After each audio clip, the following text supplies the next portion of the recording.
Bonjour à toutes et à tous. Une petite vidéo sur le thème « Influenceurs, les suppôts du diable ».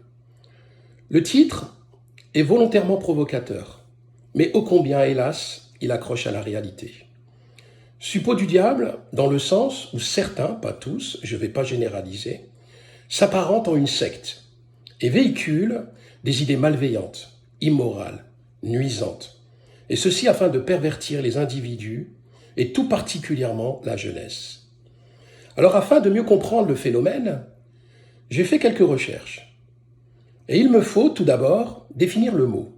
Influenceur, ça signifie quoi exactement? Influencer, c'est exercer une influence, une pression, une emprise de séduction, une fascination. Voilà ce que le mot influencer signifie, c'est-à-dire manipuler et orienter. Sous-entendu que nous sommes, vous êtes, des idiots incapables de faire des choix, de raisonner, de réfléchir. On pourrait comparer ça aux agissements du diable, l'esprit du mal séducteur, celui qui susurre le mal. Séducteur, car celui-ci ne s'habille plus uniquement en Prada, mais en Gucci, en Burberry, en Dolce Gabbana. Même lui, il se modernise et s'adapte pour paraître plus cool, plus branché, plus fun. Et ceci afin de mieux entourlouper les gens. Même moi, je me suis fait avoir. Voyez vous-même. Voilà ce que certains influenceurs utilisent comme artifice pour tromper des millions de gens, faisant croire qu'ils font partie intégrante d'une communauté, d'une famille ciblée de followers. Et ce pouvoir, ou cette influence, est utilisé par certains, non pas seulement pour des intérêts marketing, limite, ça ne me dérangerait pas, mais pour exhiber sans complexe le libertinage, la luxure, la décadence, la dégradation des mœurs. Et là, oui, ça me gêne. Non pas pour moi, car à mon âge, vous savez, 57 ans, je me suis construit depuis une armure morale, même si je sais que je ne suis pas à l'abri des ruses du diable. Mais pour ces jeunes qui se cherchent, qui désespèrent, qui s'inquiètent pour leur avenir et qui sont en manque de repères éducatifs. Et cette catégorie d'influenceurs, d'influenceuses, qui sont sans pudeur, viennent, d'après ma collecte d'infos, presque tous de la télé-réalité. Ils ont tous été propulsés du jour au lendemain sur le devant de la scène. Et cette télé, qui n'a rien de réalité, mais qui est satanisée, luciférisée, les a plébiscités, non pas pour leur personnalité, pour leur intelligence, mais plutôt pour leur immoralité, leur sexualité débridée, leur égoïsme et leur attachement jamais assouvi au matérialisme. Et c'est à ceux-là que je m'adresse, ceux qui exhibent sans retenue leur vie décadente. Vos penchants que vous prônez fièrement comme un étendard, alcool, drogue, sexe, jalousie, la convoitise et même la sorcellerie. Hein, Maïva? Hein, Carla? On ne se connaît pas, mais j'ai entendu parler de vos agissements maléfiques. Berk, comme on dit dans le Schnorr. Vous n'allez pas me jeter un sort, j'espère. C'est ça la liberté? C'est ça l'épanouissement? On exhorte, hélas, tout ce qu'il y a de plus mauvais, de plus vil chez l'être humain. On a même l'autre folle, hystérique. Mais si, souvenez-vous. Allô? Mais allô, quoi? T'es une fille? T'as pas de shampoing? Vous en souvenez tous, Nabila.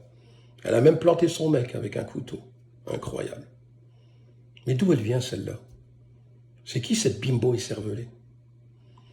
Et visiblement, c'est l'égérie des influenceuses. Le haut de gamme, la tête de gondole. C'est sûrement les ingrédients toxiques de ces shampoings qui a cramé les neurones de son cerveau. Désolé d'être aussi cru, mais ça m'agace, autant de médiocrité. Je ne devrais pas la moquer. Mskina, la pauvre, que Dieu la guide. Mais je suis en colère, je suis vénère. Ces poupées gonflables au botox, rien n'est naturel, même pas leur langage, et qui sont pris pour des modèles éducatifs. Quand elle s'exhibe avec son sac à main Hermès, en peau de croco, à plus de 60 000 €, c'est décent ça? Elle fait quoi quand elle parade sur les réseaux à vous le montrer? Ben, elle vous nargue, la petite capricieuse, en vous disant « T'as vu, je l'ai et pas vous. Vous n'avez rien, nada, ou hello. » Et au lieu de la boycotter, certains vont la liker. Il y a même certains, languissants, exultent en disant « Qu'est-ce qu'elle est belle, Nabila, avec son sac Hermès !» Sachant qu'il est fort probable que jamais vous pourriez vous en acheter un. Ça vous indigne pas, ça? 60 000 € un sac? 4 ans de salaire au SMIC? Alors que beaucoup triment, galèrent, pour juste finir des fins de mois difficiles. Vous allez juste vous contenter de faire du lèche-vitrine, pendant que elle se vautre dans sa débauche. Quel individu lambda a les moyens de s'acheter ce type d'objet inutile et condescendant, et qui s'apparente plutôt à de la luxure qu'à de la nécessité? On a également, dans le top 10, la famille Kardashian, le comble de l'horreur, la famille Adams, une vraie famille de starbés. Que Dieu nous préserve d'avoir une famille pareille. Un père qui n'en est plus un, qui se transforme en Kathleen, et des frères et sœurs accros au botox et à la chirurgie, où rien n'est naturel. C'est ça l'épanouissement? C'est ça le modèle familial que l'on veut nous enseigner? Allez, je reviens à la réalité, au monde réel. Bon, je ne vais pas tous les nommer, car visiblement, il y a un paquet d'illustres imbéciles dans ce monde, hommes et femmes. Vous croyez vraiment qu'ils se soucient de votre personne, ces influenceurs?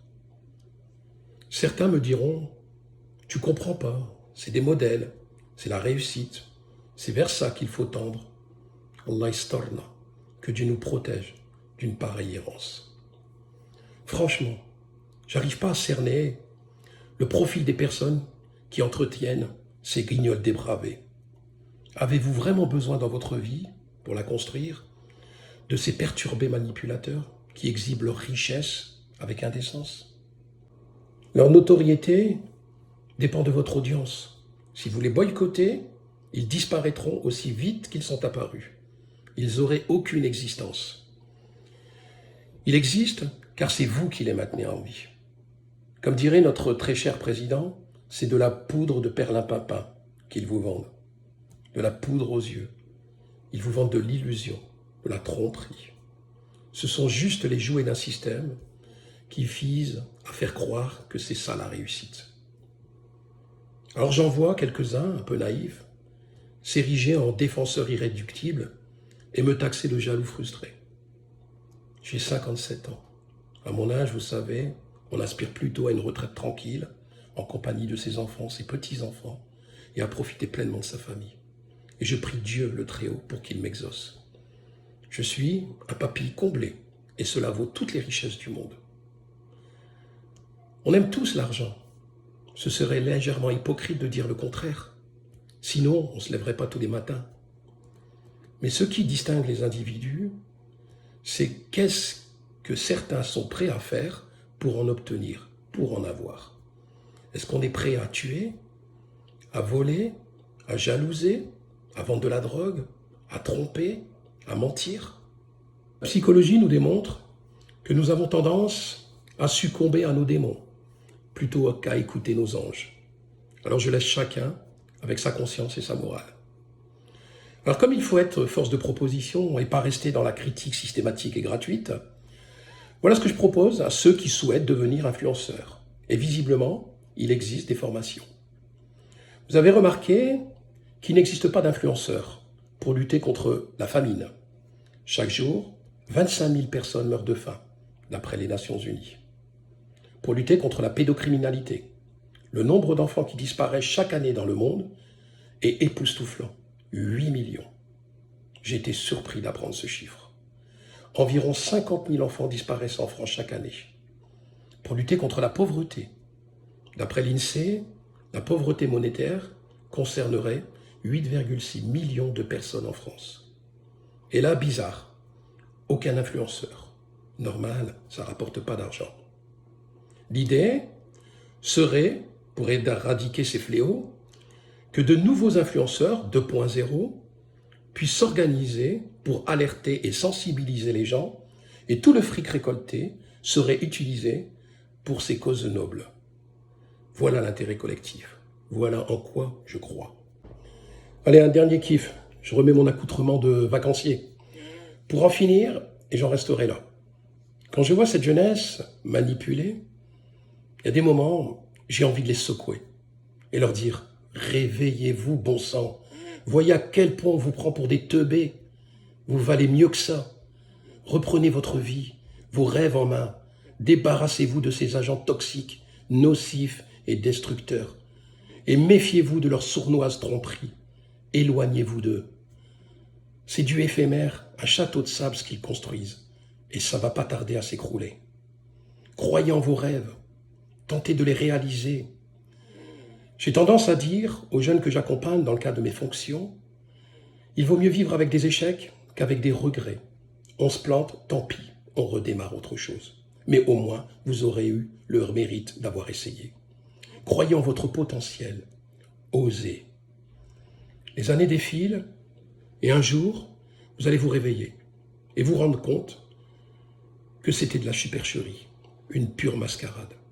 Et ces années d'errance, vous n'allez pas pouvoir les récupérer. Et quand vous allez prendre conscience et vous apercevoir que vous n'avez rien construit et que rien n'a bougé d'un iota, vous n'aurez que vos yeux pour pleurer.